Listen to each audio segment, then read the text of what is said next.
Hello, everybody. Hey, Leo.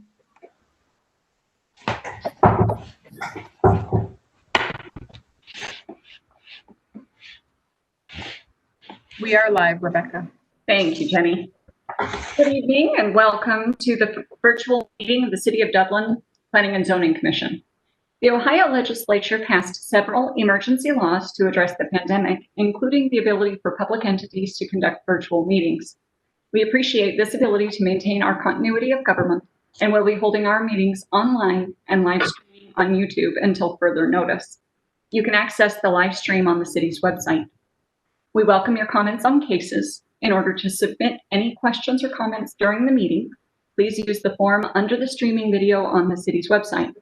Your questions and comments will be relayed to the commission by the meeting moderator. Please provide a valid name and address when submitting your comments and refrain from making any inappropriate comments. We want to accommodate public participation and comments to the greatest extent possible. We appreciate your patience. This time I call the meeting to order. If you will all please join me in the Pledge of Allegiance. We will wait for the flag to be displayed. If you could turn your video off and your sound on and join me as we say the Pledge of Allegiance.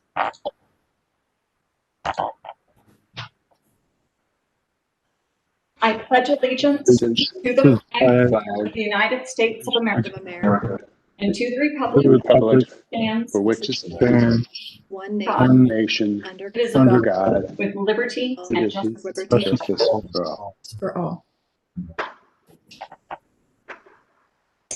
Thank you. Ms. Beal, over to you. Will you please call roll this evening? Mr. Schneer, Here. Ms. Fox, Here. Ms. Call, Here. Mr. Grimes, Here. Ms. Kennedy, Here. Mr. Fishman,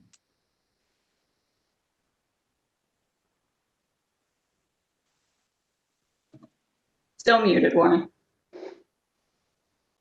Try your space bar. and Mr. Supelak. Here.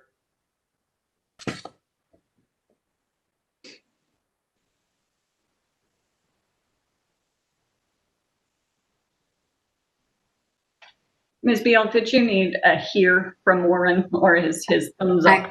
I can see him, yes. Perfect. Thank you. Thank you for that. At this time, I'm looking for a motion to accept the documents into record and to approve the minutes from the October 15th meeting. Is there any comment or do I have a motion on this one? So moved. So moved. Thank you, Mr. Fishman. I have a first. Do I have a second? Second. Thank you, Mr. Grimes. Mr. Supelak, Yes. Ms. Call, Yes? Mr. Grimes, Yes. Mr. Fishman, Yeah. Ms. Fox, Yes. Ms. Kennedy, Yes. Mr. Schneer, Yes. Thank you, Ms. Beal. The Planning and Zoning Commission is an advisory board to City Council when rezoning and planning of property are under consideration. In such cases, City Council will receive recommendations from the Commission. In other cases, the Commission has the final decision-making responsibility. Anyone who intends to address the Commission on any of these administrative cases must be sworn in. The agenda order is typically determined at the beginning of the meeting by the chair. The rules and regulations state that of the Planning and Zoning Commission state that no new agenda items are to be introduced after 10:30 p.m. Are all of those intending to address the Commission here looking to you, staff? Can you confirm? Yes. Wonderful. Anyone intending to address the Commission on either of these administrative cases this evening, could you please turn your video on?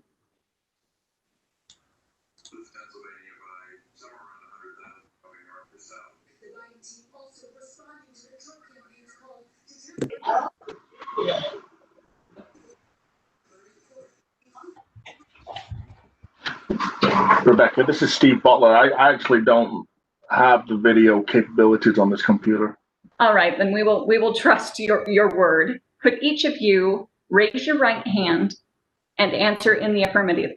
Do you swear or affirm to tell the truth, the whole truth, and nothing but the truth in your testimony to the Commission? I do. Thank you. Thank you all. All right, up on our agenda now is one item for our consent case. It's item number 3, Indian Run Meadows subdivision fencing. This is case number 20-160 AFDP, amended final development plan. This, we do have one public comment item on. Staff, are you prepared to read that into record? Yes. So this public comment came from Michael Welsh at 6857 Fallen Timbers Drive. And the comment is, as a resident of Indian Run Meadows and member of the association, I did vote to update our fence guidelines with respect to height and distance between posts. However, I want to stress that the meadows in our name refers to the green spaces formed behind the houses as a regularly shaped lots blend. This confluence of property lines in the absence of structures gives the illusion of a meadow instead of backing up to another house. I trust B&Z will scrutinize each application to ensure the split rail fences are kept to the very narrow confines of the build zones to continue to preserve this very special feature. Thank you, Claudia. All right, looking to the commission, is there any desire to pull this from the consent agenda? All right, at this time, then I will entertain 2 motions.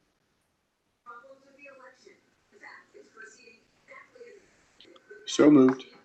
Second. Thank you. I have a first and a second. Mr. Sublak, Yes. Mr. Fishman, Yes. Ms. Kennedy, Yes. Ms. Fox, Yes.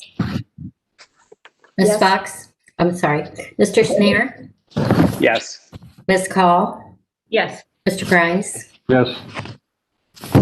And just for clarification on the record, those 2 motions were to approve one minor text modification and to approve the amended final development plan.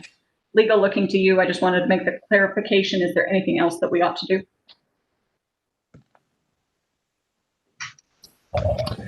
No, that is sufficient. Thank you. All right, our new cases up on the agenda tonight. Case number 1, Primrose School, and case number 2, schools we will hear together. Case number 20-147 PDP, a primary preliminary development plan. Mute your audio.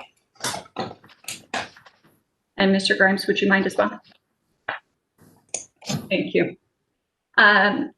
This is PID 273-009147. This application is a request for a 2-story, roughly 15,000 square foot daycare facility and associated site improvements on a 3.58 acre site zoned Bridge Street District Office. The site is south of West Granville Road, approximately 450 feet west of the intersection with Dublin Center Drive. We will also consider case number 2, 20-148 as part of this review, which is a preliminary plat for this site and a request for review and recommendation to the City Council to create 2 lots and a right-of-way. Zach, welcome this evening. Thanks for joining us. Thank you very much. Am I coming through okay? Yes, sir. Perfect. And can everybody please see the screen as well? Yes, sir. Wonderful. Well, good evening, commission members. This isn't 2 applications, which we will discuss in just one presentation tonight. For Primrose School, this is a request for review and approval of a preliminary development plan and review and recommendation of approval to City Council for a preliminary plat. This site is highlighted in yellow on the screen. It does sit south of West Dublin Granville Road and is located within the Bridge Street District Office Zoning District. Highlighted in yellow on the screen is a 100-foot electrical easement that sits along the western portion of the site. It is a major reason of why this site has remained vacant for so long. And just to give you some existing conditions of the site and how it sits currently, you can see the AEP power lines that do run along the western portion of the site, as well as the vacant nature, and some of the few natural features located on this site. Shown on the screen is the Bridge Street District Street Network. As we have seen with this application before, it does sit at the intersection of a corridor connector, which would be West Dublin Granville Road to the north, and a potential neighborhood street, which would be shown along the east border of this site. With this application, the applicant is proposing the development of the potential neighborhood street, as that has been a requirement for the development of this site. With the development of the new neighborhood street, it does revise the bounds of the existing block that are considered with this lot. The new block would have the bounds of West Dublin Granville Road to the north, the brand new neighborhood street to the east, Stone Ridge Lane to the south, Shamrock Boulevard to the west. The Bridge Street District does relay requirements for newly proposed blocks. The minimum or the maximum length of any given side shall not exceed 500 feet, and the perimeter of the total block shall not exceed 1,750 feet.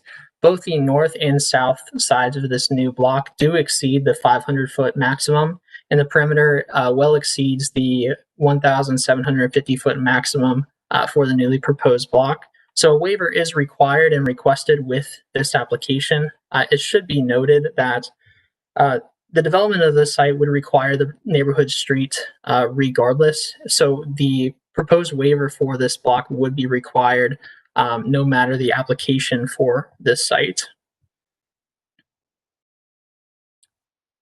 The applicant did receive approval of a concept plan back in August of 2020. The applicant was proposing an approximately 15,000 square foot child daycare center. It was proposed to be 2 stories in height and replicate the requirements of a loft building. The applicant was also proposing the neighborhood street addition to the east of the site, as well as a potential lot split, which splits the existing site in 2 with a northern site and the southern site. The applicant is proposing to occupy the southern site, as well as 38 parking spaces on the southern site. The applicant is required to provide a parking plan with the preliminary development plan for the requirements of the Bridge Street District Code for this use. And given the requirements for open space for the size of the building, the applicant is required to provide 1 square foot of open space per 50 square feet of building space. So with what was shown with the concept plan, 300 square feet of publicly accessible open space is required. However, at the time, the location of this open space was not provided. And shown on the screen is the proposed site plan for the preliminary development plan. The applicant is proposing a 15,850 square foot child daycare center to replicate a loft building. It is 2 stories in height. The applicant is proposing a parking plan with this application. They are providing, similar to the concept plan, 38 spaces located on site with an additional 24 on-street spaces along the new neighborhood street. The applicant has provided the commission with information regarding the reasoning for this number of parking spaces. It is typical for Primrose locations across Central Ohio to have anywhere between 38 and 46 parking spaces to fulfill their need for their sites. So this parking number does fit what is required based on other sites throughout the area. The applicant is also proposing a 12,900 square foot playground. This large playground does include 4 separate areas for each age group that the child daycare center does service. They are splitting this playground into 4 areas. It'll have a perimeter that will be held, will be contained by a 4-foot tall black aluminum fence, and the 4 sections will be split with a 4-foot tall chain link fence. It should be noted that within the Bridge Street District, chain link fences are prohibited. So planning staff is recommending that the applicant replicate the black aluminum fence to separate these areas. The applicant is also proposing the playground that is approximately 3 feet from the southern property line.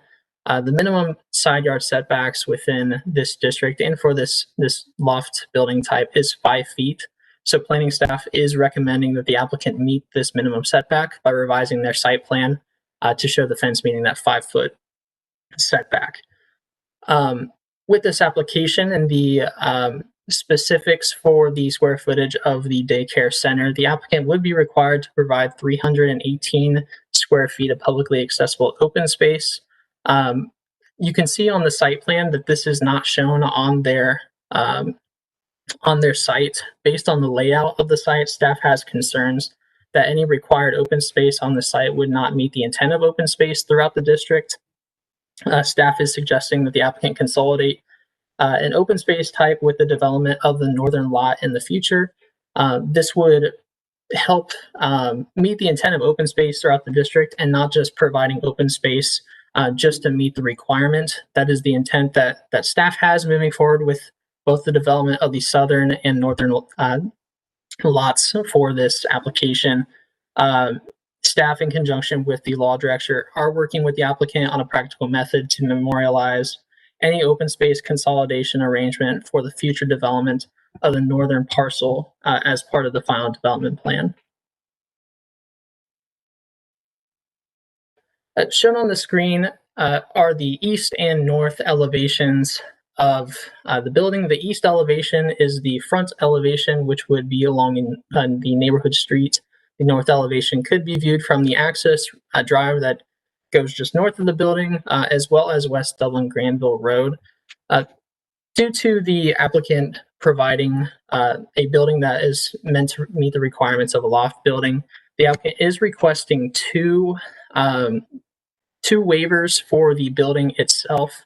The first waiver is the percentage of primary materials throughout the building. Primary materials are required to occupy 80% of each facade on this building. The applicant is proposing 72% on the north elevation and 70% on the east elevation, as well on the west and south elevations. The west would be 56% and the south would be 65%. This waiver is required due to the applicant not meeting the minimum percentage. However, they are providing a secondary material of horizontal cementuous siding, which has been used consistently throughout the district. So this material is not of any less quality for this building. The applicant is proposing different types of brick as well as metal paneling and glass as primary materials for this proposal. The applicant did change the cement block stone water table along the bottom of the building, and they have switched that out with a stone, which is a primary permanent material. The applicant is also requesting a waiver to the vertical increments requirement within the development text. On the south, east, and west elevations, they are exceeding the 40-foot maximum for vertical increments. On the south elevation, they're providing 63.91 feet. On the east elevation, 64.93 feet. And on the west elevation, 62.21 feet. So a waiver is required there. There is an additional waiver that I had forgotten to mention with the proposed site plan. The applicant is requesting a waiver to the front property line coverage. For loft buildings, 75% of the front lot line coverage is required to be occupied by building or permitted additional streetscape. The applicant is proposing 50.5% of the front property line coverage to be met. And shown on the screen is a proposed character that has been seen before. Much of the architecture for this building has not changed since the approved concept plan with the August submittal.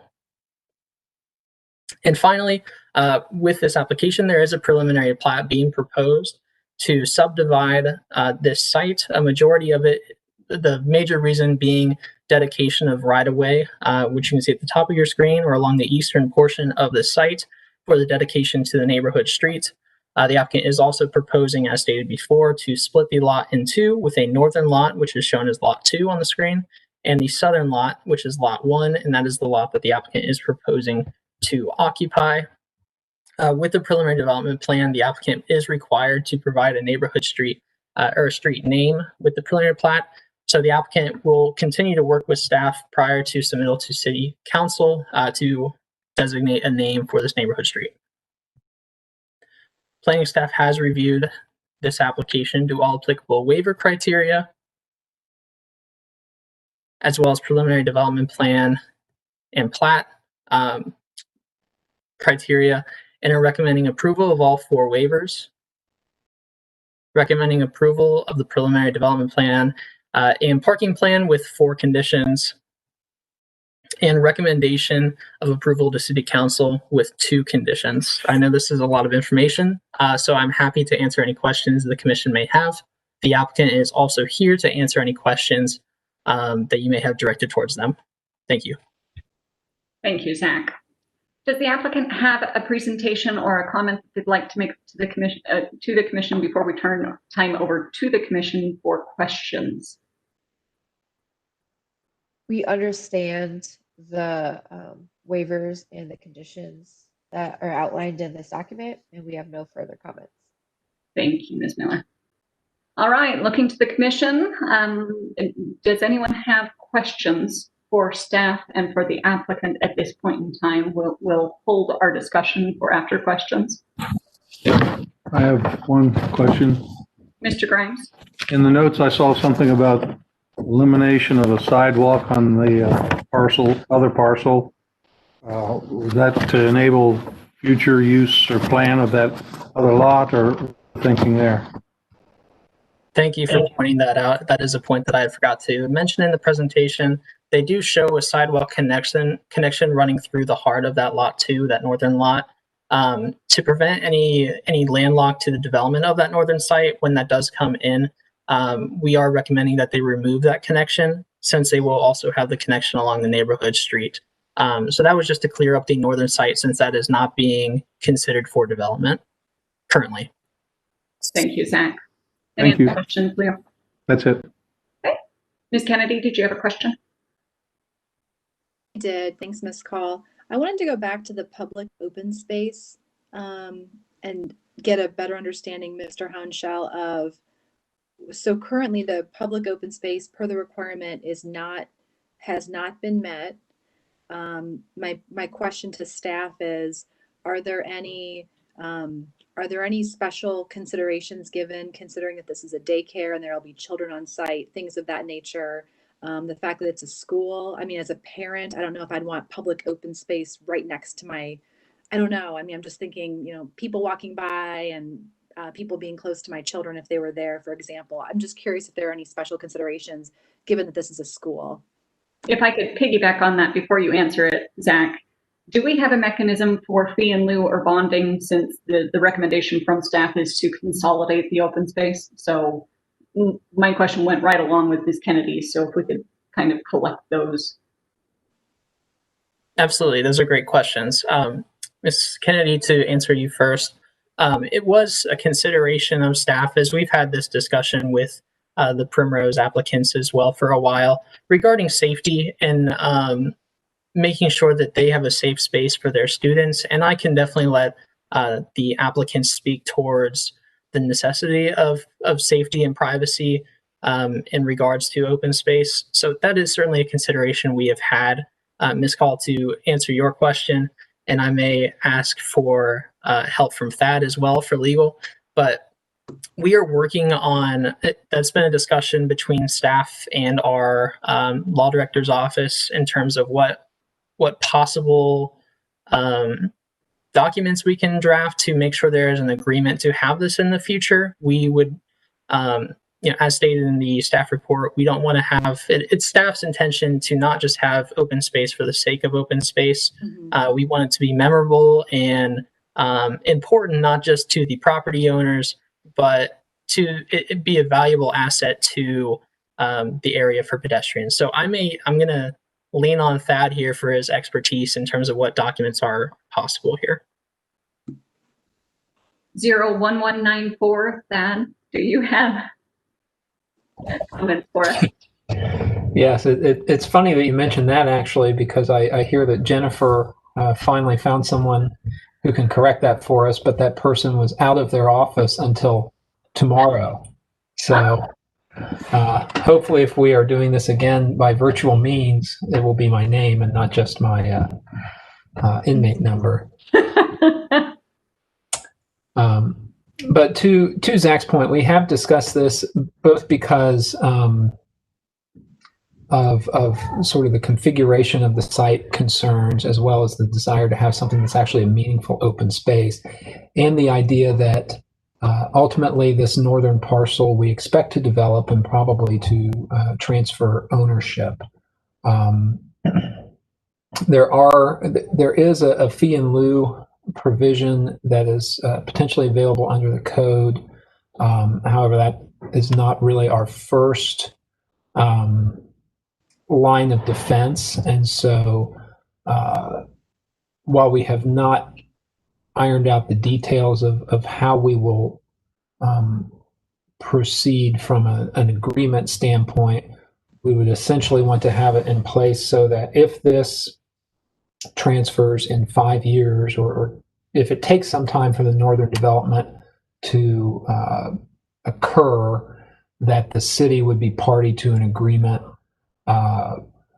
with respect to that, having a consolidated open space on the northern side. Thank you. That document has not been drafted yet, however. Ms. Kennedy, did that answer your question?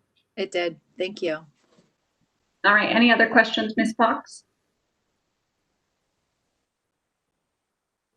Yes, I had a question for engineering and maybe Zach as well. I noticed that there is an 8-foot slope on the west side of the parcel. And I'm just wondering, I understand that we have stormwater and everything underground in the easement. So is there any concern about runoff into the parking lot to the west? Rainwater runoff, or what do you think about that? Because it is higher ground, apparently, from what I could tell in the picture, but I don't have very much. I looked at it over satellite, but I couldn't really tell. Is that going to be a problem for runoff on the west? Yeah, and if you can hear me well, I know my microphone's not the greatest here. We didn't see, when we did that initial review, we didn't see anything that would cause us concern. Now we'll hone in on that as we develop further construction drawings. But anything in that area, even if there is something that pops up, we can certainly come up with a solution to remedy it. Okay, yeah, because 8 foot is a big slope. You know, when it rains and it'll end up in that parking lot. Yep. Let me see. Zach, because I had asked this question to you earlier, I would appreciate it if you would explain the vertical elements that the waiver is asking for the rest of the commission, because I didn't understand exactly what the vertical element was. And I think it's important that we clarify that for ourselves and the public. Could you do that for us? Absolutely. And it may be better to do a visual presentation of what that also looks like. So give me just one moment. Thank you, Zach. Any other questions while Zach is getting that ready? No, those are the only 2 questions I had for staff right now. Okay. All right. Mr. Fishman, did you have one? Yeah, just on that same vein, we're giving a lot of variances, and one is to the primary material. They're supposed to be 80%, and I'm not an architect, but it seems to me we spent a lot of time making those standards, and we seem to be varying from a lot. Is the building going to look? I mean, it should look better with more brick and more.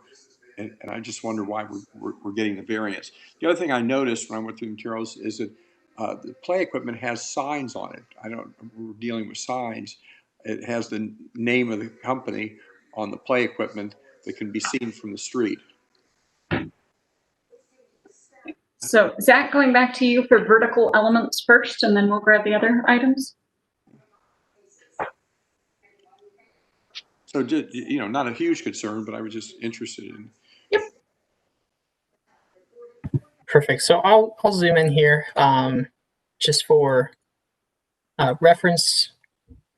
But if we're looking at the vertical increment requirement, what that is looking at is actually if you're looking over top, similar to how this aerial is currently. Vertical increments talk about breaks in the plane along the building edge. So I don't know if you can see my cursor, but this, as you're running along this eastern elevation, the break where there is that bump out, that is one vertical increment. So it's one plane without any breaks along that plane. So right now the requirement is 40 feet. So this southern border, it is a vertical increment of 60. I believe it was 60 or 62. That is because there is no break in that plane. It does break up along the west elevation, and I believe this northern elevation is about 60, but is where it's trying to avoid any long, I guess, long planes. So are you talking lack of articulation? Correct. Plane? Correct. And to speak to Warren's piece, and I saw Elena's hand shoot up as well, so she may want to chime in. But basically, the waiver request, and we've had these waiver requests in the past, and to my knowledge, having these waivers up, it's not that it's just a deviation from code. It's the waivers are put in place to allow for deviations from code, and it's a matter of the commission deciding whether the product you're getting out of it is as good or better than what you were seeing. So it allows for variation in designs, allows for applicants to be more creative outside of the guidelines of the code. So that is why the applicant has requested these, as they do complement the design of their building, and that'll ultimately be up to the commission to decide whether that criteria is met. Zach, specifically, can you address Warren's concern or stated concern about the 80%? Warren, would you mind repeating the specific question you had for me? My concern is, as I look through the material, I'm not an architect, but more brick is better, so to speak. And we hardly ever get a request to raise from 80 to 85. It's always the other direction with less expensive materials, I assume.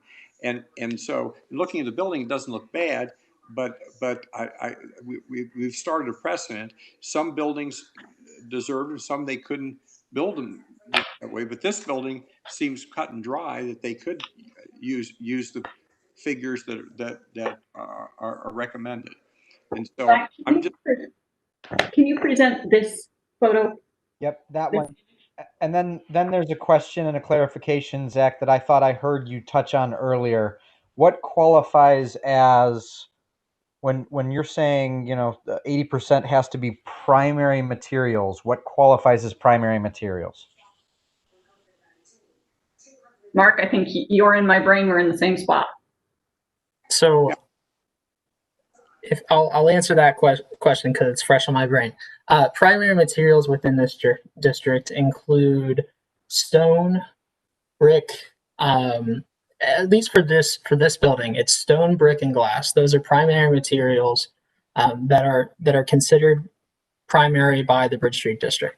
Secondary materials are going to be your metal panels, which you see both at the corner of the northeast elevation shown here, and also cementuous siding. That is a secondary material. The primary material, as labeled in the Bridge Street District Code, has to be 80% of that elevation. So, seen here, if you were to replace the secondary material of cementuous siding, they would be meeting that requirement. I believe it does exclude any windows and doors as well. So that requirement does exclude any windows and doors. That's one question. And I hope that was a clarification enough. That's good for me, Mr. Fishman. Yeah, can you hear me? Yes, sir. Okay, I understand what he's saying. As I said, I think the building looks okay, but I just wonder why we keep deviating from what was proposed, and obviously metal's cheaper than brick, and I think our goal is these buildings to withstand the test of time and look good for a long time, and the primary materials are quality materials, and so that's my only comment. I'm not the architect in the room, but I would appreciate his opinion also. But I just see that. On that subject, that's all. That's it. Thank you, Mr. Fishman. I'm sure we'll discuss more about the materials when it comes to the discussion portion. At this time, are there any other questions, or did I skip any that had been posed to either the staff or the applicant? Ms. Kennedy, did you have another? I do. Yeah. Did we get to Warren's question on the signage on the playground equipment specifically? Did I hear an answer to that one? Specifically on some of the pictures that were shown for the playground equipment, the Primrose logo and name is noted on some of the canopy equipment. Did we get an answer on that one, or did I miss it? I did not answer that question. I apologize. So the details of all the playground equipment, the fencing, the trash enclosure, any additional accessory details are going to be finalized with the final development plan. So in terms of what they provided, they are more ideas of this is what they are proposing to have at the final development plan. So it's more conceptual, I guess, as well as the signage that is shown on the building. The signage that's shown on the building on both the east and west elevations are not going to be approved with this. They are more for reference to understand, I guess, why they chose these architectural elements to frame those. So in terms of the signage for the playground equipment, that has not been clarified on what specifically that will be, but that's certainly up for discussion with the applicant. Okay, so maybe my follow-up question then, Mr. Hounshell, would be then, if there is a proposal to have name and logo of the applicant on the playground equipment, that would have to be in line with the sign requirements, correct? Claudia, would you be able to hop in here and help me out? That's a great question that I don't think we've had to handle in the Bridge Street District. Now, Zach, for clarification, we will see this again, and those items cannot be approved until we see a final plan. Correct. Final development plan. Correct. Can you hear me? Yeah. Hello? Oh. Yes, Warren. I caught that right away because a sign's a sign, and Yeah. and those canopies will be sticking up over the fence, and it's just more sign clutter, and so I think we should look at that carefully. Any logos on the equipment and so on, and we'll address, I guess, the primary materials later. So I won't go on it. Okay, thank you. All right. Any other questions at this time for staff or for the applicant? Okay, looking back to the commission, Mr. Schneer, do you want to kick us off this evening? There we go. Something's amiss here. I hope we can hear me. Yes. No, I actually think we've looked at this several times and they've listened to us. I'm not concerned with the waivers. I think the development is a fine development and a great addition.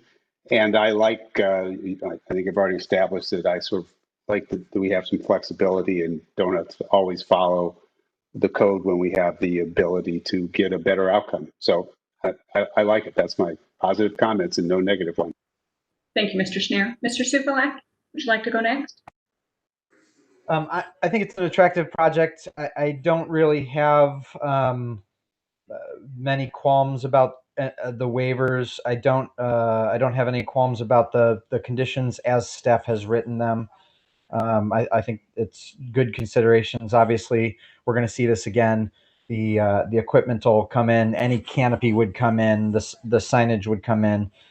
So I'll look forward to that. Thank you, Mr. Supalak. Ms. Kennedy? I think I've already touched on kind of my maybe potential concerns with my line of questioning. So just confirming that any additional signage or logos would be consistent with whatever the sign requirements are number-wise for that facility. And then the public space question was answered earlier. So, I mean, overall, I agree that this is an attractive project and a great addition to the community. No additional comments at this time. Thank you, Ms. Kennedy. Mr. Grimes.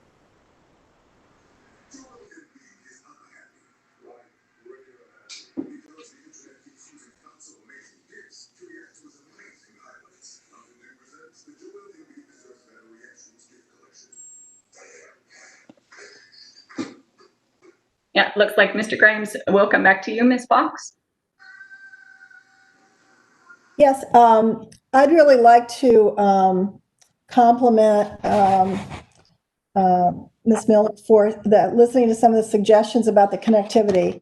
I noticed, the seating out front, a little bit more dynamic in meeting kind of the intent of Bridge Street, so that when families pull up, there's a little place to sit, rest. The ability to walk from the street back behind the building to pick up your kids, to be able to walk past the street, see the playground. You created a lot of energy of interest as you walk past the building on the new street. I agree, you have to remove the sidewalk, but because we have such a long block length, and this is not something that you have any control over, it's something that I would ask staff to think about in the future, because we have such a long block length when we're retrofitting these parcels to the Bridge Street district. It's always a good idea, I think, that we can't split up the block, but we can create sidewalks through the parcels, so that if you're on West Dublin, Granville Road, you're walking, down the street along the north parcel. When that's developed, it would be nice to see a sidewalk that would then connect back to the south parcel, to be able to cut through to get that way. In case someone decides, and we're hoping that we're not always using cars, we might be using bicycles. Someone might be coming over from the Bridge Park apartments to pick up their children at Primrose, and they may want to walk, and they may not want to walk all the way to the far corner, all the way around. They may want to be able to get through the partial like that. So I would really like to see us always be cognizant of the connections, pedestrian ease to get to and from the partials, especially these ones that have already been there and we're retrofitting. As for As for the open space, I also think that it should be part of the condition that the open space, we talked about this, they have done so much with the open space that they have, and with the easement, there really isn't a whole lot more they can do.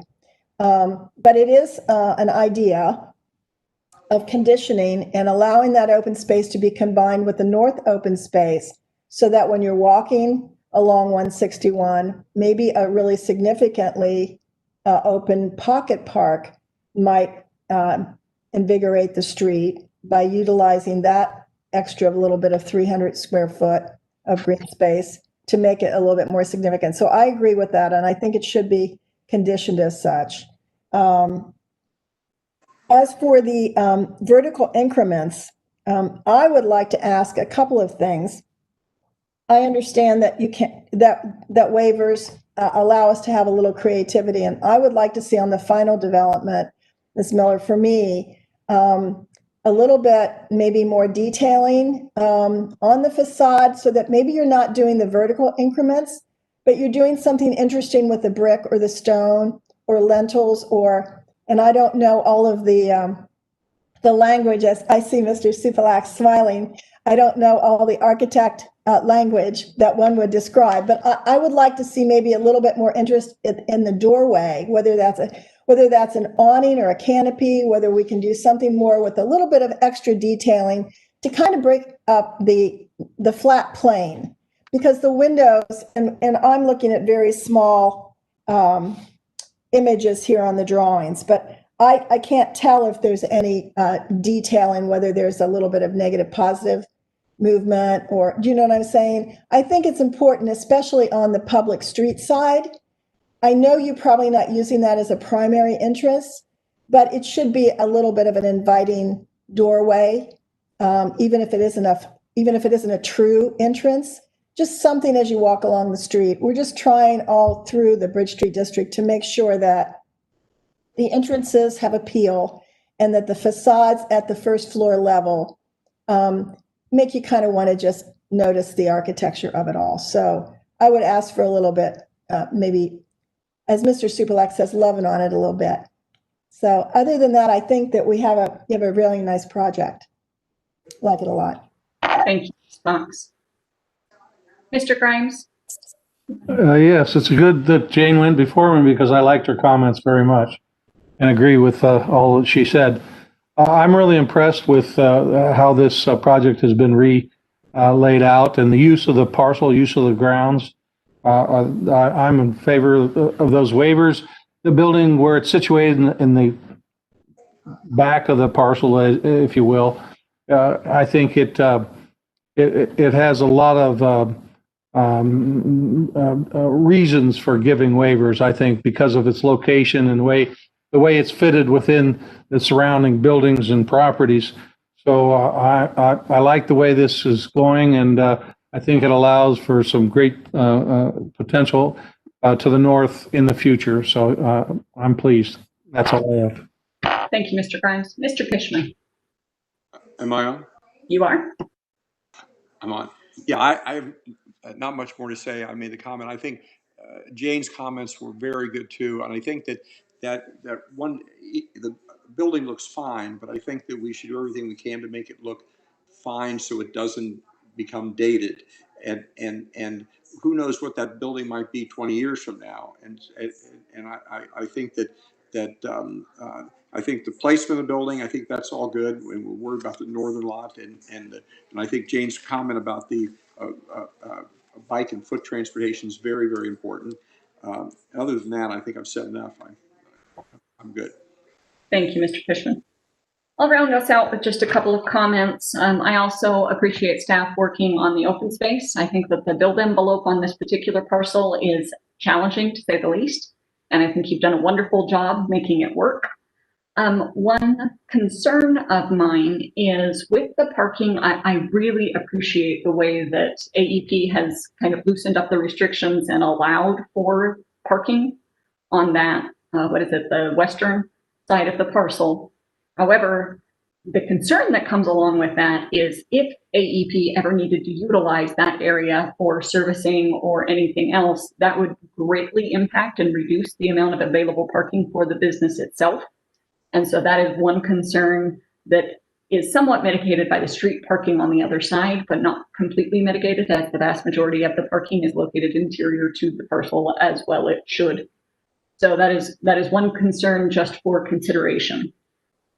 I also appreciate the 5 foot versus the 3 foot call out that staff made, and the change in the fence from the chain link to the black aluminum. And then the only other call out is on the lot coverage. I think that we are going to see again a challenge with that front parcel when it comes in, with the 75% lot line coverage versus the 50%, just due to the nature of the build envelope and that AEP easement. So all in all, I think this is a great project. I think that it's been fun working together to get it this far, understanding that we did about this much of the work and you did a lion's share. So thank you very much. We're looking forward to seeing this move forward. All right. Are there any final comments before we move to motions? All right. Ms. Call, do we want to ask if there's any public comment on this case, or was that already asked? We have one comment. Jim, did you want to make your comment?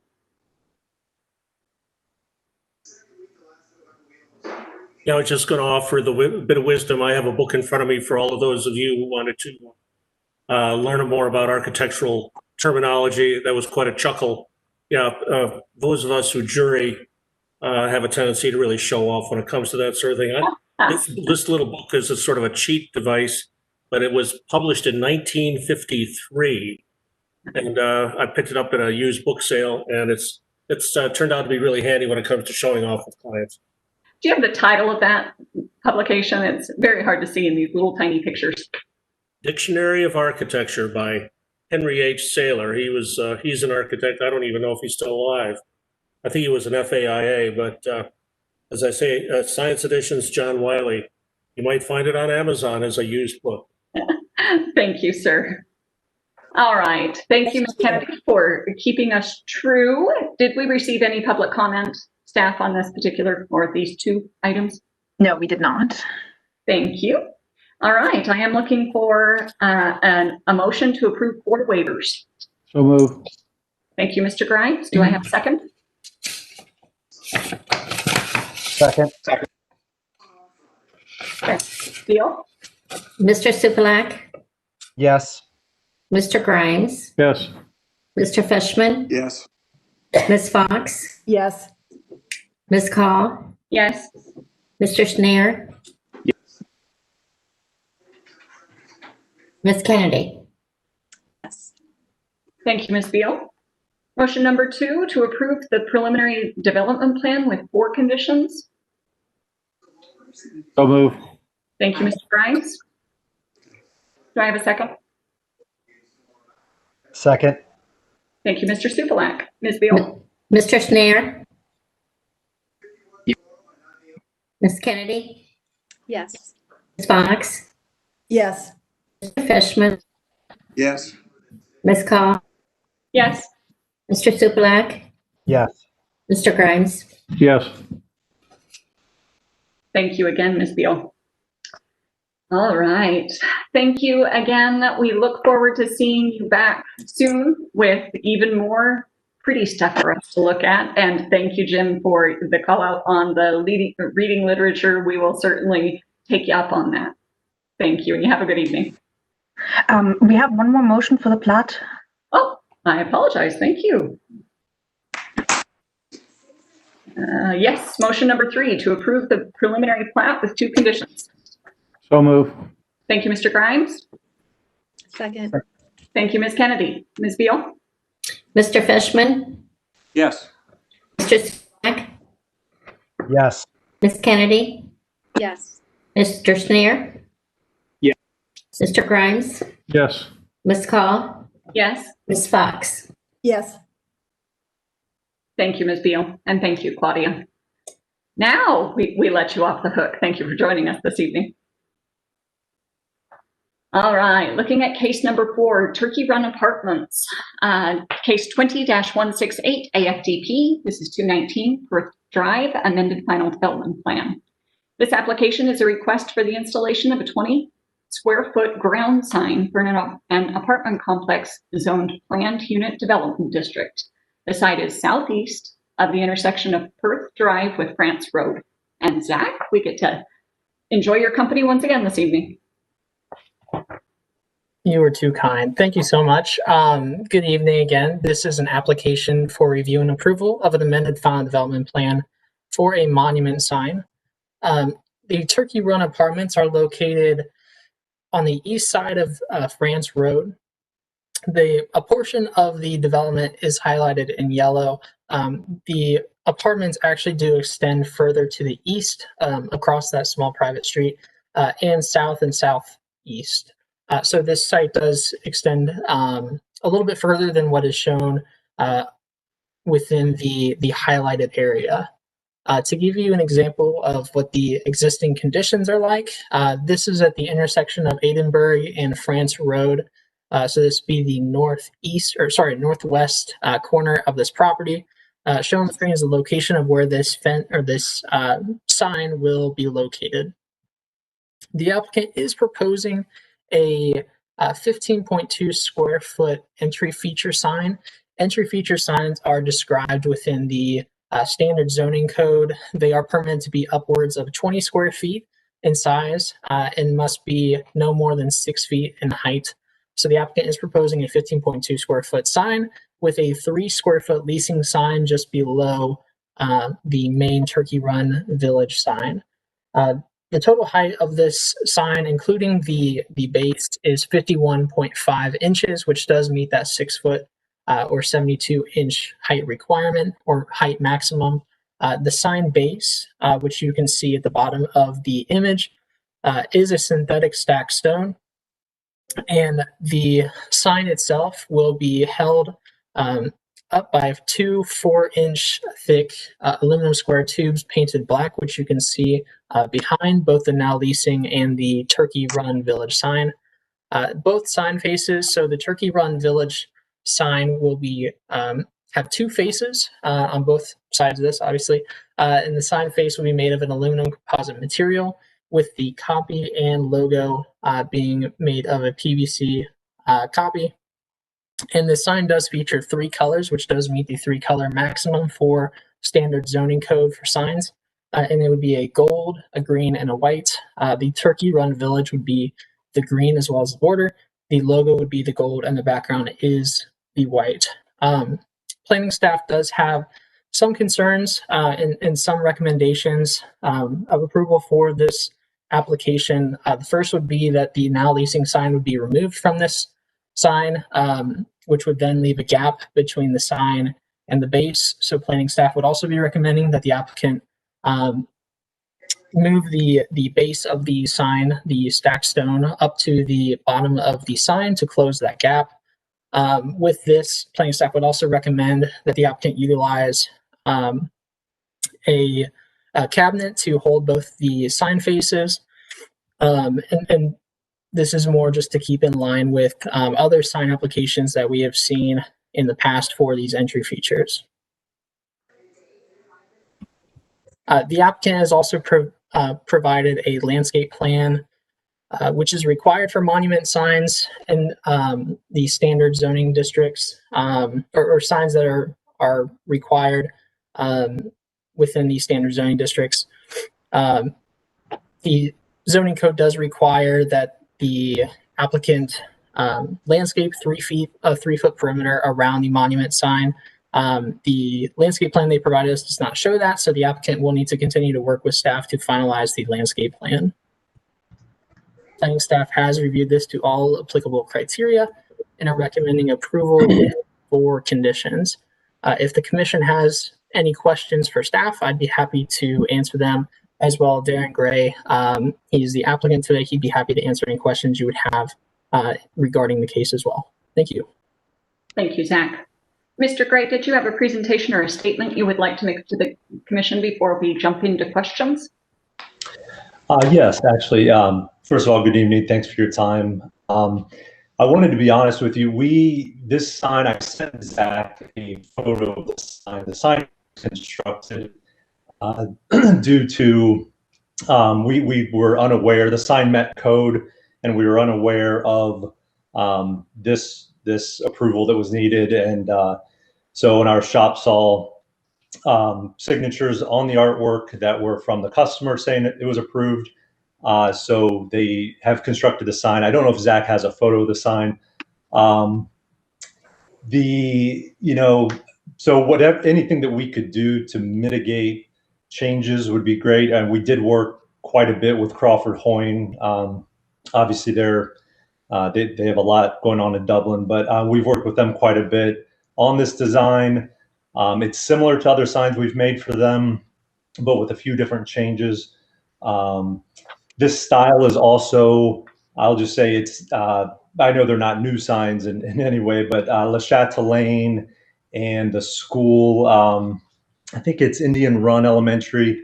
There are some signs that are similar to where it's, those happen to be wood posts with sign panels. These are aluminum, they're metal with the panels attached to that.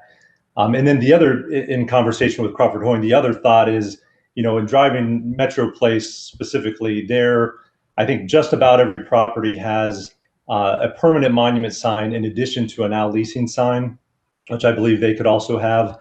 And it's just not something that they want. It's they would prefer to have just a small Now Leasing panel, and that's kind of where they come up with that. But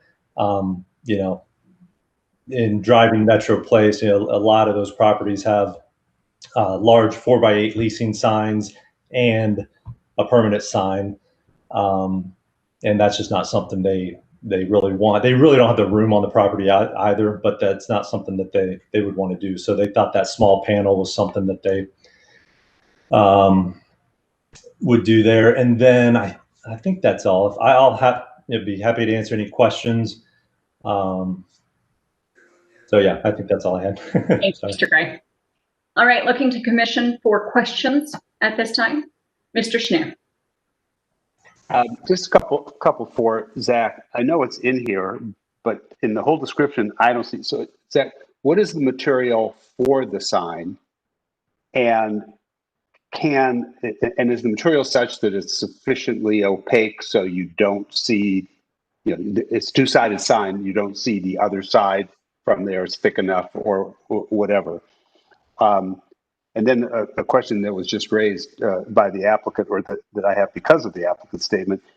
If we didn't, what can they have in addition to this with respect to now leasing? In other words, personally, I like the idea of not having the now leasing attached to this sign, but if it's the lesser of two evils and they're doing this in lieu of a larger now leasing permanent sign, it's always now leasing, now renting, now leasing. It's a perpetual sort of thing in these kinds of developments, obviously. But if I was clear, those are my two questions. Perfect. Thank you. The first question, the answer, the material, the sign itself, the sign panels are made of aluminum composite. So you won't be able to see through. And both sides of it. So it's two separate panels that'll be installed onto the 4-inch post. So you won't be able to see through them.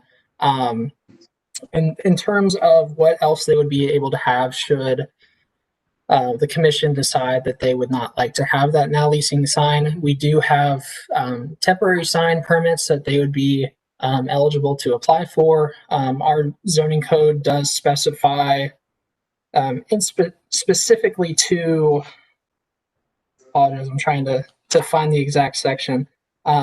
They do have requirements for signs that don't require a permit for leasing signs. So there are ways that they could still have these types of signs, and you see them throughout the city anyways, the now leasing.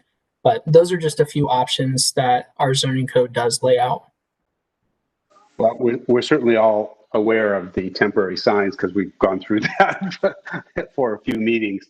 And I don't think it's appropriate to extract, a quid pro quo that if they don't, if they get this now leasing, they won't ever put up another temporary now leasing sign.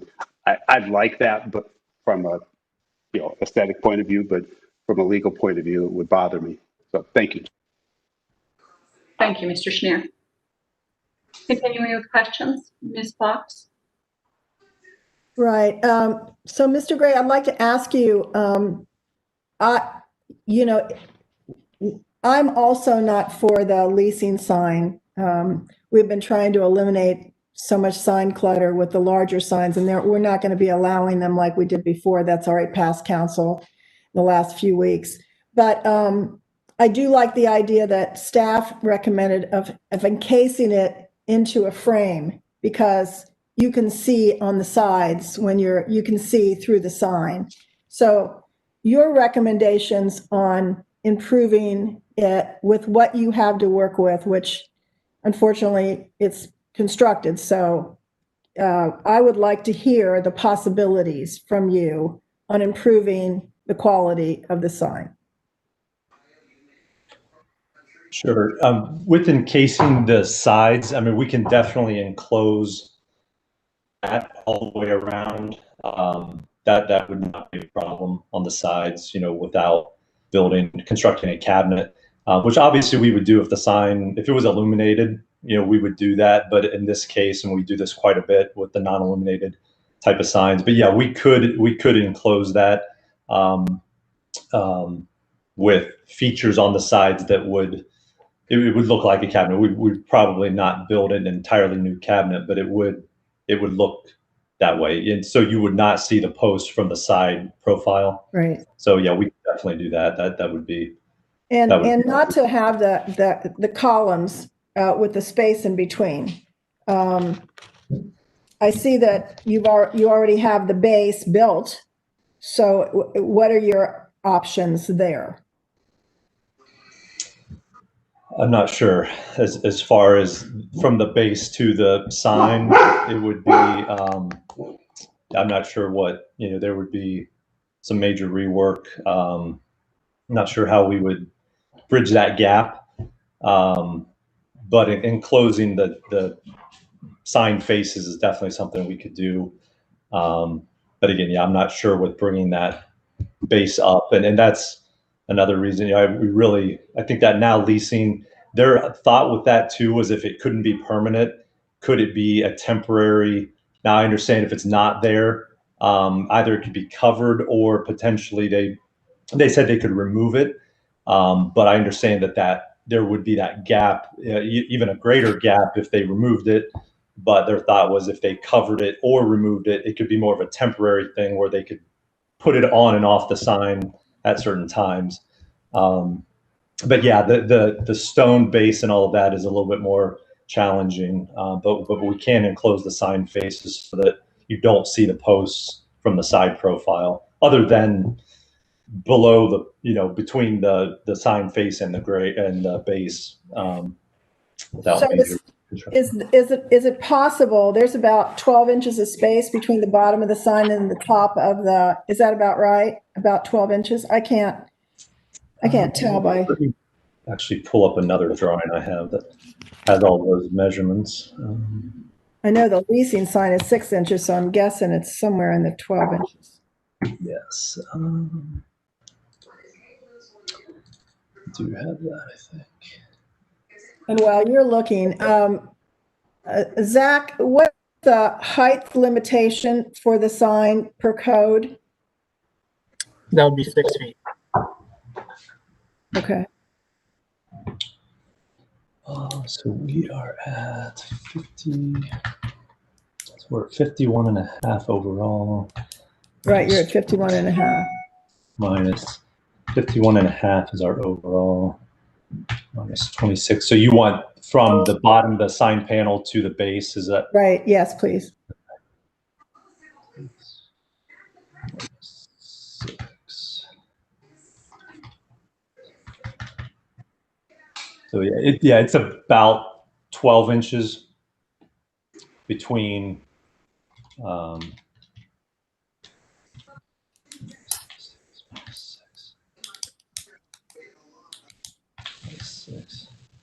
yeah, about 12 and a half or so inches between the top of the base and the bottom of the sign panels. You have like 6 inches there, and then you have between, there's an inch or so above that panel, and then there would be about another 6 inches below it. Okay. So yeah. And, okay, that helps me understand a little bit. And then the lettering itself is sort of a acrylic plastic that's about half an inch or raised. It is I think it's 1/4 inch thick. It's only a quarter inch thick, and yeah, it is raised, so it's not just a flat vinyl. It's only a 1/4 inch. Okay. And if you were to encase it, you would encase it with what kind of material, do you think? If you were to encase it and create cover all the see-throughs, make the frame, would that be, what would that be? I mean, probably aluminum. I mean, definitely as far as encasing the sign panels themselves at the top. All the way around is or frame. All the way around would be aluminum. Again, I am not sure the solution. I don't know what, other than adding more of the stone or something like that between the current base and the sign faces. I'm not sure about that, but as far as the sign faces now, as they're shown, we would encase all of that in aluminum. Okay. We'd paint it, probably the green or whatever to where it's all enclosed, and you wouldn't see the posts, other than again what's below the sign faces in the base, as we would like to maintain that.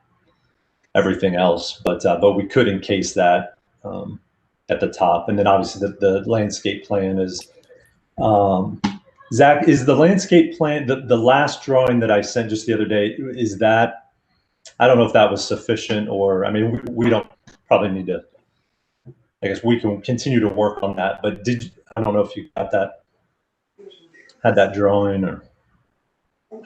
I would need to go back and look at it, but that's certainly Okay, something we that's can. something we can work through, but yeah, we do have a plan put together for that, but we're definitely open to whatever changes that needs to be. And last question is, would it be difficult to lower the Turkey Run Village sign 6 inches down so it's 6 inches above the base? No, that would, so. No, it wouldn't be easy, or no, it would be easy. No, it would not be difficult. It would not be difficult. Or it would be easier. Now, Crawford Hoyne is probably, I don't know that they want to reduce the overall height much, but it would be easier to lower the top panels than to bring the stone up, just because of how that's already framed and constructed. It would be easier to bring the top panels down towards the base and I guess lose some overall height. It's a wide open space there. I mean, you have a wide open corner. 6 inches up or down will make no difference. As this noticeability, it's not like it's going to be backed by a huge building or anything. Sure. There's no such structures. We're willing to do that with keeping the now leasing and dropping everything down. Is that what you're? You'd have to take the now leasing off, because we're not allowing the leasing signs. We're trying to reduce that kind of stuff, but yeah. All right. Did we have any questions for staff or the applicant at this time? All right, let's go on to discussion. So I think Ms. Fox, you were getting us there, so why don't you keep going? Okay, so for me, unfortunately, the sign is already done, and I am for dropping it down 6 inches to get it much closer to the base. I can see not dropping it all the way, but I think that you could bring it down, 6 to 8 inches, take off the now leasing sign and encase it. I would prefer to see a nice fat frame on it. And I would leave that up to staff to determine if it was quality material. But that would be my suggestion. Thank you, Ms. Fox. Ms. Kennedy, do you want to go next? Yeah, I'm with Ms. Fox on this. Ditto. Mr. Fishman. Pretty much ditto. That's in my notes to eliminate the now leasing, because I think it changes the ambiance of the apartment complex. It implies that there's always empties in the complex and so on. I don't have to get into that. And lowering the other sign as much as possible, but I don't have a huge problem. 6 to 8 inches or whatever would be fine. I assume they'll be able to put a temporary non-leasing sign next to the manager's office or whatever, but that'll have to meet the regulations that the council is preparing now. Am I correct about that? Correct. Right. Okay. If I can jump in. Yes, Ben. Sorry, I had a little bit of a delay there, but to Mr. Fishman's point, when we spoke about the leasing period signs with the temporary sign code changes, that's exactly what this is designed to accommodate, so that during periods of the year when there are vacancies, they'll be able to put up a leasing sign temporarily, but it wouldn't be a permanent fixture on the property as many have become. Right. Thank you, Ben. Thank you, Zach. Lance, Mr. Schneider, you want to go next? Jane did a great job, and I'll do another day. Thank you. Mr. Supalak. Clarification on that, what Thad just said, and maybe this is as much a question for Darren as it is for anything else. The now leasing panel that you have here, is it a removable panel? Could it be a removable panel? It can. It can be removed. Yes. Because by the calculations I did based on your drawings, right? Everybody's asking for, could all this sort of compress down say 6 inches. 6 inches would leave you with a little bit of space, and it'll be, we're talking fractions of inches now, but it would leave you with a little bit of space above that potentially temporary sign that you take out on occasion and put up, right? So everybody would get their 6 inches down. You'd be, the turkey run sign would be closer to the stone base, which I think is where everybody's sort of angling towards. The leasing sign is more of an actual temporary panel, which has its own rules and stipulations to it. So it would have to be considered as much. Between raising the stone base or dropping the sign down, literally 6 of one, half dozen the other. If you guys can't, if you can't move the stone, if that's already a built component you're taking out, but you can cut off a little bit of the rail or dig a little bit deeper on how deep you sink those posts, you're in good shape. Seems like. So okay, so can we leave that up to the customer if we want, as long as that we bridge that gap, whether it's increase the height of the base, if they want to keep the overall height, which I agree, dropping it down 6 inches, we're not going to lose much. But if they decide they want to keep that height, we would just have to figure out a way to bring that base up. Yeah, and I don't want to speak for my fellow commissioners, but that's what I'm hearing them try to do is take your big panel and the stone closer together for when that temporary leasing panel is absent, right? We could do a thumbs up, thumbs down reaction to it by the commissioners, but I feel like that's what everyone's trying to solve for. And again, whichever I don't know how you're constructing the stone. I would have guessed that was built. The stone was built on site, right? So you could potentially just build it up a little bit higher. But it sounds like you might have done it a little bit different. Okay. Mr. Grimes. Well, when I went by the site not long ago, I noticed the leasing office, which is just a short distance away, a sign on the front of that and a yard sign about now leasing. So I think there's ample opportunity to bring attention to that periodically as needed. And I'm for getting rid of the permanent for leasing. And I would think you want to compare your signage more to other living areas rather than the commercial areas. I think you want to make it more home-like and instead of less business-like. So, I'm for ditching the permanent. And then as far as how you dress it up, I'm sure that there's plenty of comment here to work on how to make it look better once you eliminate that. So that's my thinking. So then, Zach, looking back to you, the only suggestion I have is in the recommendations, item number 4, the applicant increase the height of the stacked stone. The only recommendation I would make then is the applicant work with staff to, ensure the stacked stone meets the base of the sign or something like that. I don't want to stay stickler to that increase. How does this look? And then I also adjusted the second condition where instead of the cabinet that they would enclose the edges of the sign to replicate a cabinet. I didn't know if that was consensus or... It's still number 3. I think we're okay on number 2, but still number 3, we're not necessarily increasing the height of the stacked stone. He gave him an option there, the second half of that. Or lower the main sign to eliminate the large gap.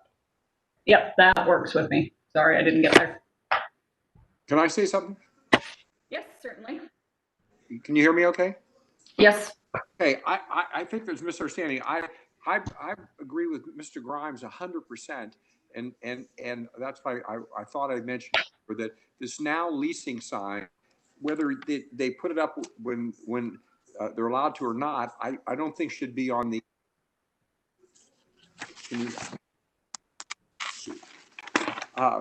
Can you hear me? Yes, sir. You still can hear me, okay. Anyway, I have more trouble with I thought that we were going to eliminate now leasing and the phone number on the main entrance sign. That is correct. Okay, forever. And like Mr. Grimes said, they're going to put one in front of their office door and whatever, and that's going to meet regulations. So what I'm seeing here is the Turkey Run Village sign with the alterations you guys made. No black strip in between with the lease now leasing with phone number. Because I really strongly feel that really changes the ambiance of people for people living there, and it makes it look like there's always empties. Am I correct about that or not? So, Mr. Fishman, if I could have that when we're talking through temporary signs that are for lease signs, would the strip added to the monument sign meet the criteria for a now leasing sign that is on a temporary basis on a totally separate permit? Well, I will have to get into those proposed regulations, but I do want to address something that Mr. Fishman just said, and I think that we've kind of been getting to in a roundabout way, is when we talk about the leasing signs and under our sign code, it really is separate from whether it actually says for lease. Correct. The theory behind our temporary sign code that has been proposed and that we spoke about in August and September in those revisions was that when there is space being advertised, they get that extra sign for up to a certain number of days at a time. And whether it says now leasing or party, yeah, what it says is immaterial. So what we're looking at, and I think that what everybody is really getting to, is how this fits in not only in terms of the sign code that applies, but also in terms of the application type, which is this final development plan amendment in the PUD, and whether the sign itself in total fits in with the adjacent development and is of an appropriate size, scale, and design. So whether it says now leasing or whether it says billiard tournament at 8, what I'm hearing is that strip simply isn't to everyone's liking in terms of the appropriateness of the design in relationship to the other areas. Correct. I think the second question then was whether a panel like that temporarily affixed to the sign would qualify as a temporary sign itself. Or even a secondary sign, not an amendment to the primary sign, because we're not approving the primary sign with the strip. Would it, that addition, would that meet the requirements for that temporary sign application?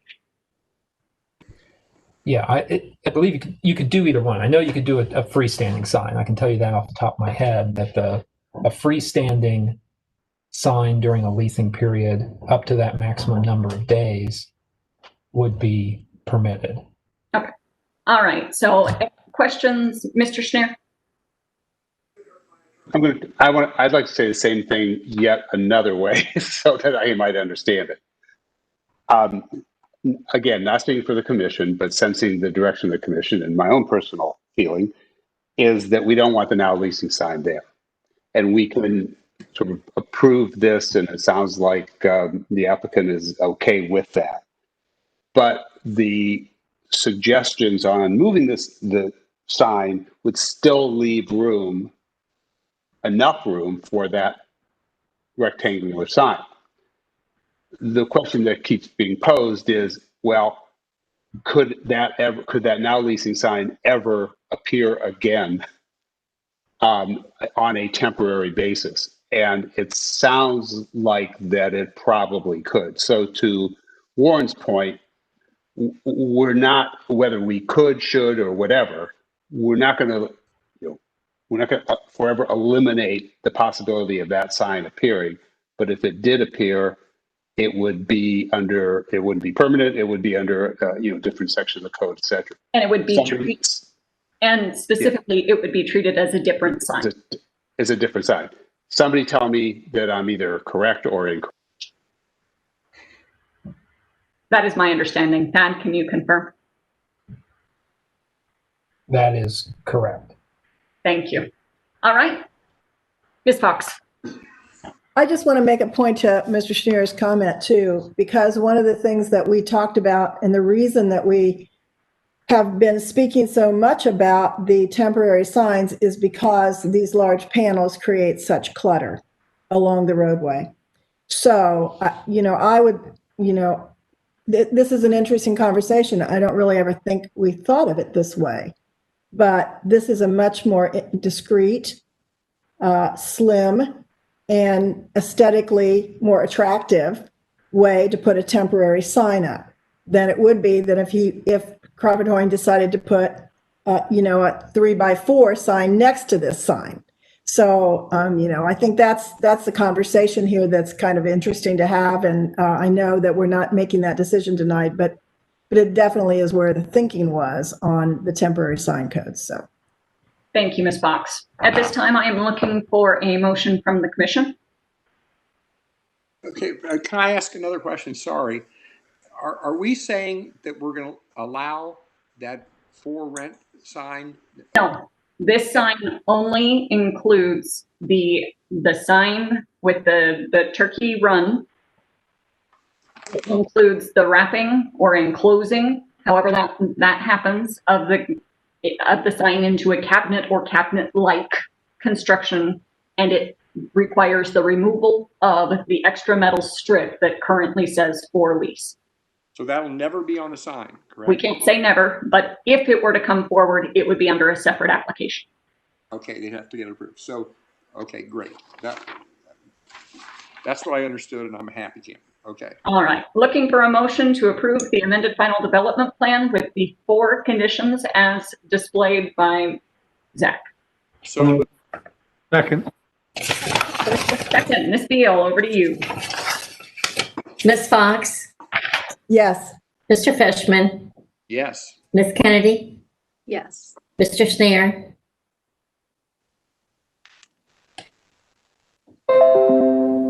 Mr. Schneer, Sorry, yeah.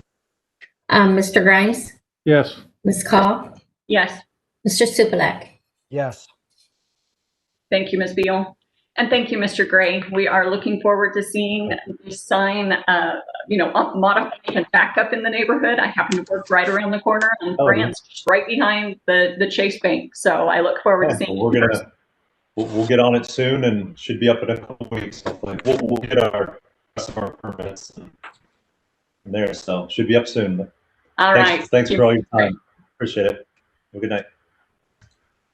All right, everyone, we are looking at an informal discussion, item 5, Bridge Street District Amended Final Development Plan. Claudia, I believe this one is yours. This application is an informal discussion regarding a proposal to add an amended final development plan to the review process in the Bridge Street District zoning code section 153.066 to align with other processes. I know we've mentioned this in the past, so right the time over to you. Thank you. Good evening. What we've done is ultimately provided you with materials so that we don't lose the momentum that we established when we first talked about this, so that you have them at your fingertips when we are bringing draft language forward. So included are the current criteria for the amended final development plan as it is in the planned unit development process. And then also the criteria for the final development plan, which is in the BSD code, and then the minor project in the BSD code, because our proposal would be to ultimately create this amended final development plan process in the BSD, sort of to be in between the minor project and the existing final development plan, because that is not currently something that is in the code. So we wanted to make sure that you had those materials and see if you had any comments or concerns, if that's the strategy that we're going with. As you can see in the minor project specifically, it's a very narrow definition as to what can be a minor project. So we're really missing something in between. I appreciate your keeping us flexible and fluid in our approach with these development plans. So at this time, we'll turn time over to the commission for questions. Does anyone have any questions on this item? It was relatively straightforward, and I do agree that that minor development or the minor project, there was something, missing. And so I appreciate the T's crossed and the I's dotted. Ms. Fox, did you have a question? I don't have a question, but I think in talking to Claudia, I think it's important. And also I think because maybe some of our commissioners have not walked through some of the processes and why the planning department is asking to do this. Part of this is to expedite and reduce the fees for an amended development plan, correct? Because if a minor project, if you would just give a little description, I think for even the public and some of us too, to just be sure we understand the reasoning behind why this is being suggested. Yeah, certainly.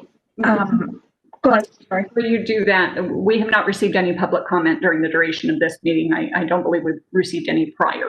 So just want to before we have not discussion, we have considered that. So go ahead. Yes, thank you. Yes, what we've kind of come to realize as we are talking with existing businesses within the district or newer ones, that the current processes we have are almost punitive to people wanting to make improvements. There is one application that you have seen as a concept plan and preliminary development plan that has to come forward one more time to the commission as a final development plan because we don't have this process in place. So even though this business is trying to really make improvements, it doesn't meet the minor project because it is more than 25% of the facades. And that was really one where it was an impetus that we had to put something together that is encouraging people to make improvements. Thank you for the clarification, Claudia. All right, turning time over to the commission for discussion. I think this is a great idea. I think that this given our code. Is there any conversation, any questions, any discussion? Mr. Supalak. The only question I might have generally, and this is less for us, this is probably more towards Claudia and Jenny and staff. Obviously, this is kind of we have this small project, the minor project code written. I think we're just adopting it over. Is there any reason to believe this is our opportunity to refine that? Should we refine that? Do we have reason to believe it needs at all any refinement? I did have that thought as well. It seems as though if we are creating this amended final development plan process, then we would be able to implement the minor project as it exists today, but providing another option, if that makes sense. Mr. Supalak, does that meet your questions? Because it's informal discussion tonight, then it's, are we in favor of this direction? How about this? Generally, yes. I'm generally in favor. Let me just say that across the board. I guess the only question is, as we adopt this, as we commit here, do we need to refine some of that nuance? Yep. Just like any other code adoption, we will have the ability to juge, if I can use your word, juge the language in the code and the requirements as we work our way through this. Any other discussion on this item? I would just add that this is common sense to me. It makes it easier for staff, gives alternatives to developers or owners. It gives options that decrease the cost and time to make needed improvements, and they can put the money into the property instead of into the process. So I'm in favor. Thank you, Mr. Grimes. Ms. Fox.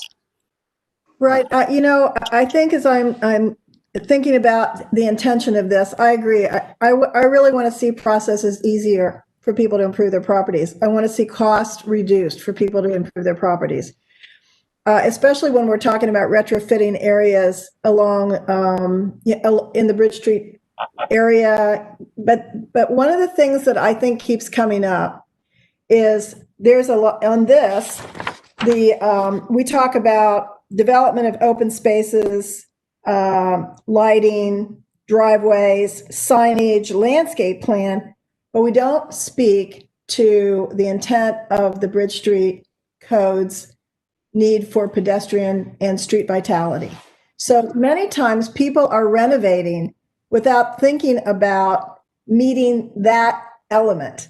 Do you know what I'm saying? We're constantly saying to everybody all the time, beef up your entranceway, make your first floor streetscape pedestrian friendly, invite you to linger a while. It's not mentioned in the amended final development plan, yet that is exactly when they go to renovate, it's probably what we're going to ask them to do. But it's not here in this. Just the simple landscape walkway, I think that it's important that every place we can think of that they look at the intention of invigorating the streetscape and sticking with the intention of what the whole Bridge Street area is supposed to do. I don't think we can market it enough. I don't think we can repeat it enough. I don't think we can say it enough, but I think we have to say it everywhere over and over again. Otherwise, we're not going to get that fun stuff that we're looking for in the Bridge Street area. We're just going to get them to build to the minimum. And I think we have to concentrate on using that as our public relations tool. And here especially, because if they're going to renovate, like imagine the Kroger's area, the whole shopping center under an amended development plan. Wouldn't you want them to concentrate more on that than whether or not we had adequate we want adequate public services, but do you know what I'm saying? I think we have to intentionally say that in this. So I would make that suggestion, but I think it's a good idea to make it easier. All right, seeing there are no objections. Mr. Fishman, yes. Yeah, I just wanted to echo Jane. I think it's commendable what staff has done, I think anything we can do to encourage people to improve properties is important. But I also think that maybe we can fine tune it a little bit, like Mark said, to make sure that it's improved to benefit the overall space.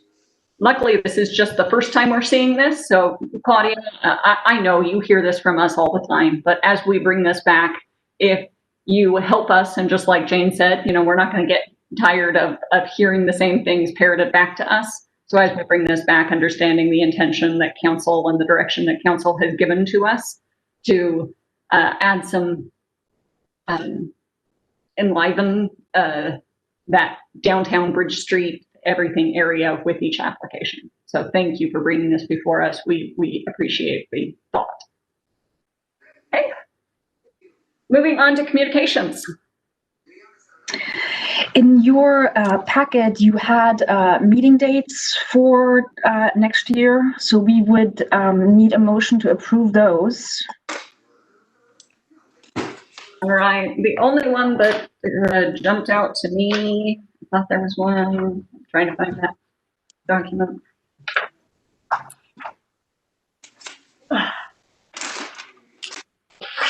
There we are. Was December 19th is awfully close to Christmas. And so that was my only call out. We're 6 days and. That actually provides then a segue to, yes.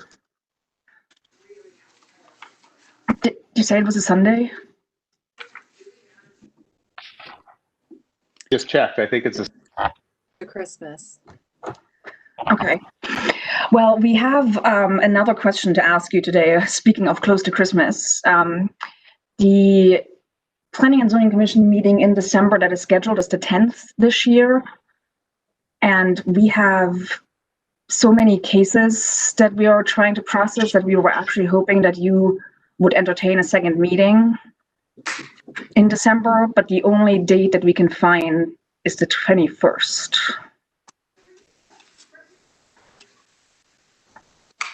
I'm actually off work that week and potentially traveling out of town. And the 19th of December is a Sunday. So I think that that's an incorrect date there. If it's a Thursday, if it's supposed to be a Thursday, it should be the 16th. It must be a typo then. What was that one? No, she's looking at this is 2021, Rebecca. That's correct. Yeah, so is that Yep, that in 2021? Yep, 2021 December 19th is Isn't a that funny? Sunday. It's December. Oh, it's Saturday this year. Okay, you're right. Yeah. So yeah, I know that Claudia, you're looking for help to get through these cases sometime, aren't you? Is that For this December of 2020, yes, we had hoped that we could have a second meeting date, but with the you also have scheduled for the joint session with council, which is the 14th. yeah, I think that would probably be pretty tight. So let's see here.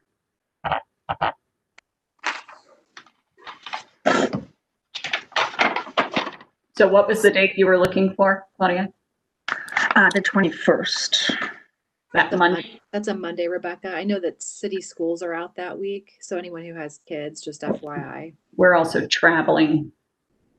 Would the 17th work? Is that would be 2 meetings in 1 week for the commission, but would that work? We also have Board of Zoning Appeals scheduled that night already. You can't do it the same night. Okay. What if we punt the joint meeting on the 14th to January? No, I don't think we can. I don't think we can do that. No. So many people already know.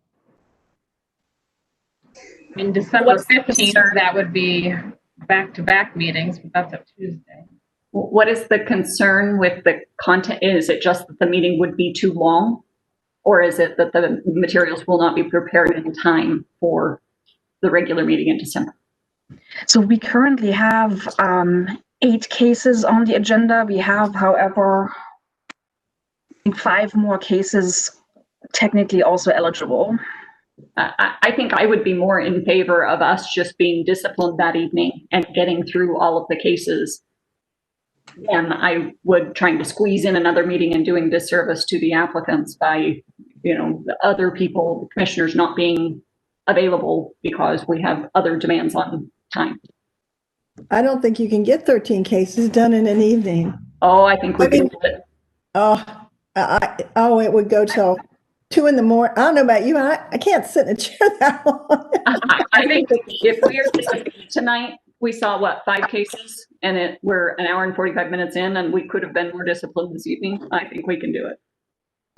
I don't know. What do you think, Jenny? You know what the cases look like. I mean, they deserve the time that they've put into it. I don't want to rush people. Agreed. And we're only public noticed until midnight anyway. We're public noticed for a date. And so. I think we don't want to rush the cases. I don't think that that's the balance. I think that there's a difference between expediency and efficiency.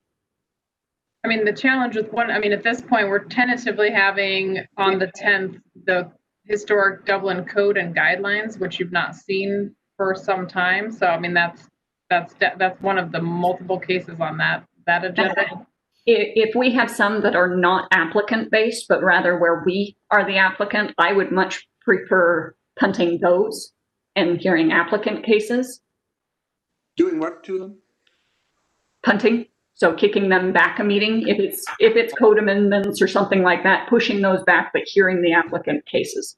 I agree. I think that's a great idea. I mean, we can look at our time frame for that. My concern with that is that pushes, if I don't get to the commission until January, then I don't get to council till February, and that's not implemented till the end of, we're in the home. I hear what you're saying, and we're in the home stretch here on this code, but yeah. I think we're concerned and getting a lot of pressure to get this done as quickly as we can. So in the end, that one will depend on ARB and if they're recommending approval of their meeting next week. So if they don't, then that potentially eliminates that problem.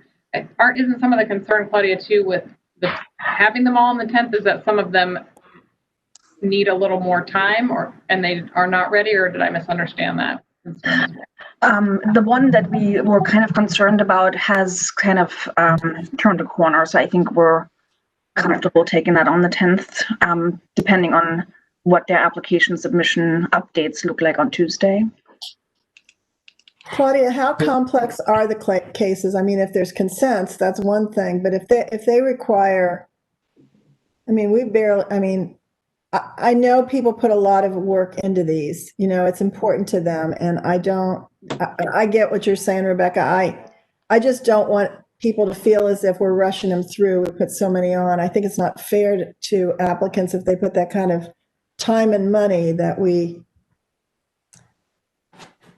I think the challenge too is that when we're looking forward to January, there are just more and more and more. I mean, we have an unprecedented number of cases for some reason coming into the end of this year. So, I mean, January has 5, 6 cases each of those subsequent meetings. So I think that we're just trying to, and there's not a way to push more. I mean, then we're just pushing people further and further back. So we're trying to expedite this. Mr. Grimes, did you have a comment? Yeah, would this best, if you as chair and staff might look at these in more detail with these thoughts in mind, or do we need to settle this tonight? The staff looking to you. We would have to decide tonight, I think, in order to make that happen. But Thad was raising his hand. I mean, in the end, honestly, we only need 4 to have a quorum, I guess. I don't know if maybe that's where Thad was going. So. Well, I was just going to ask if there might be an opportunity to put some business on the agenda, either, I can't remember what time this joint meeting with council starts, but could it be possible to have the commission stay after to discuss those code amendments, and then you clear them out in December, and maybe there'd even be some consent calendar type of cases that could go? We have to be public noticed anyway. I like that approach. Yeah, that could potentially work. Yeah. Okay. Yeah, let us see if that would work, because you'll already be at least assembled or mostly assembled at that meeting. That's a great point. And yeah. Now, would that not require, I understand we're also looking at 2021 and the beginning of 2022 with this notice in our packet today, but would that not require an immediate adoption of a meeting schedule because that meeting is already planned? For the joint meeting, you're saying? Correct. That's already been called by council, so there's no approvals or anything needed. We would have to make a separate notice and agenda for that, so that we would take care of that separate. Joint. Yeah, that was my point. Then the remaining item on tonight's agenda where we're looking at those dates is no longer an immediate need because 2020 is covered under all of the publicly noticed meetings and the council called meeting already. So the adoption of the dates is not urgent at this point. Yeah, and we already planned 2 months ahead. So we actually have approved meeting dates through February. So even if for some reason that didn't happen in December, that'd be fine too. Okay. All right. Ad, looking to you. Any parting wisdom? No, I think we have the germs of a plan. So. Wonderful. Claudia, everything clear? Yes. Any other communication for this evening? Mr. Schneer? Oh, you're muted.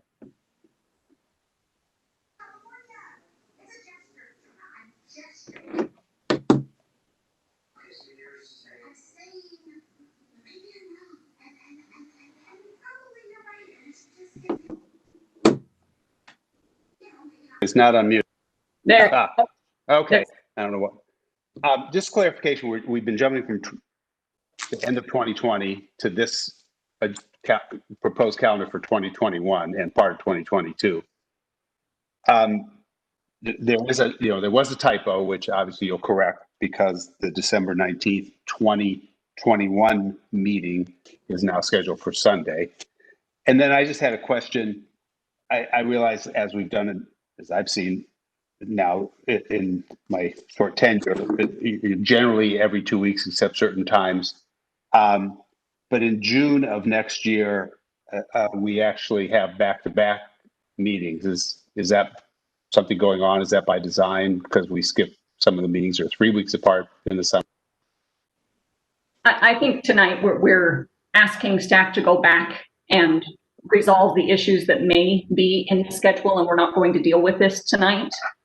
The Yeah, only so thing left. Mr. Schneier, to answer your question though, typically staff tries to avoid certain dates as highlighted in red at the top of the calendar. So in this case, there's already a citywide commitment, the Memorial Tournament that first week in June. So typically it's the first and third week.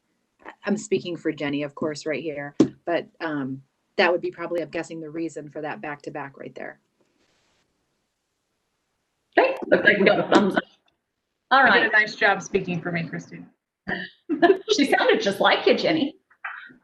All right, any other communication for this evening? Not from us.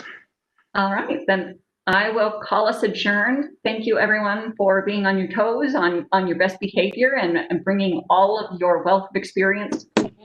It is always a pleasure working with you, and I will see you next time. Good night, all. Great job.